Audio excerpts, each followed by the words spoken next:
not only the hostages, but about Gaza. The hostages obviously is a human story of just unbearable agony. I speak to the families. I spoke to them yesterday. Spoke to another one when I was in Hungary before I came here. I speak to them every day, and they're in agony. The hostages are in agony, and we want to get them all out.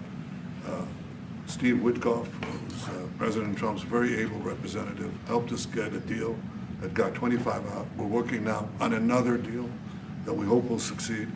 And we're committed to getting all the hostages out, but also eliminating the evil tyranny of Hamas in Gaza, and enabling the people of Gaza to freely make a choice, to go wherever they want. I mean, they should have that choice.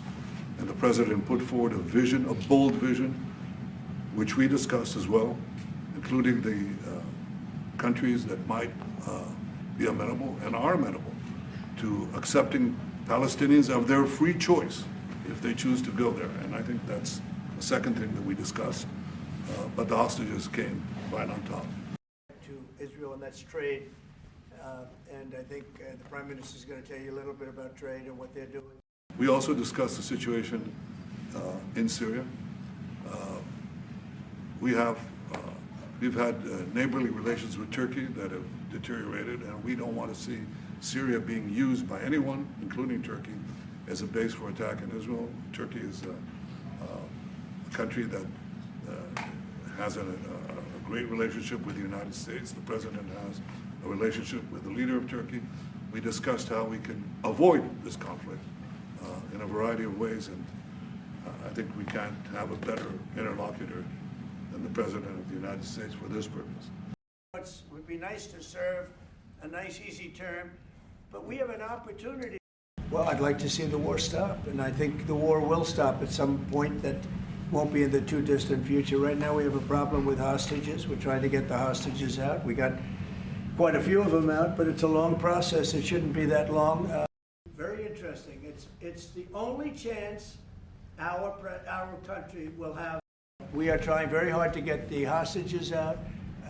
We're looking at another ceasefire. We'll see what happens. But we want to get the hostages out. The Israeli people want the hostages out more than anything. They want the hostages out. This man is working very hard with us to do that. I mean, I don't know. I hope he's being appreciated because he's been a great leader. He's working very, very hard on the hostages and many other things. A lot of money, didn't it? Because that was a Biden deal, another Biden deal. Not only did he embarrass us with that. Well, you know how I feel about the Gaza Strip. I think it's an incredible piece of important real estate, and I think it's something that we would be involved in. But you know, having a peace force like the United States there, controlling and owning the Gaza Strip would be a good thing. Because right now, all it is for years and years, all I hear about is killing and Hamas and problems. And if you take the people, the Palestinians, and move them around to different countries, and you have plenty of countries that will do that, and you really have a freedom zone. You call it the freedom zone, a free zone, a zone where people aren't going to be killed every day. That's a hell of a place.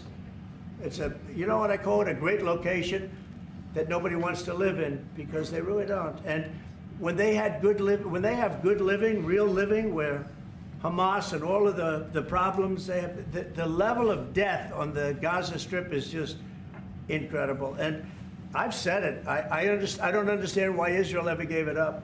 Israel owned it. It wasn't this man, so I can say it. He wouldn't have given it up. I know him very well. There's no way.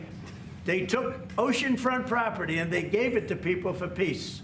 How did that work out? Not good. Is there a new concept? But you know, there are other concepts that I like too, and there's some concepts I don't. I think what the president talked about is, first of all, to give people a choice.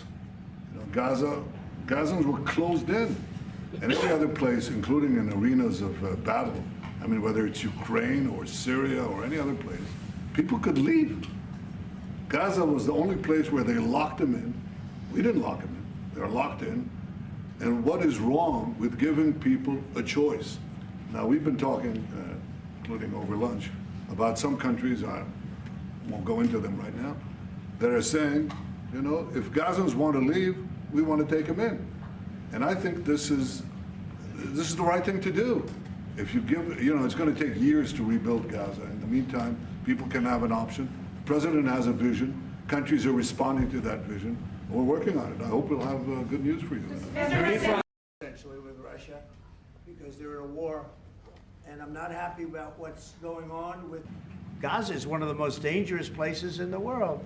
So they gave it away for good intention, and it didn't work out that way. And a lot of people like my concept, but there are other concepts that I like too, and there are some concepts I don't like. You know what I don't like? The way it is now, because right now it's a dangerous death trap, Gaza.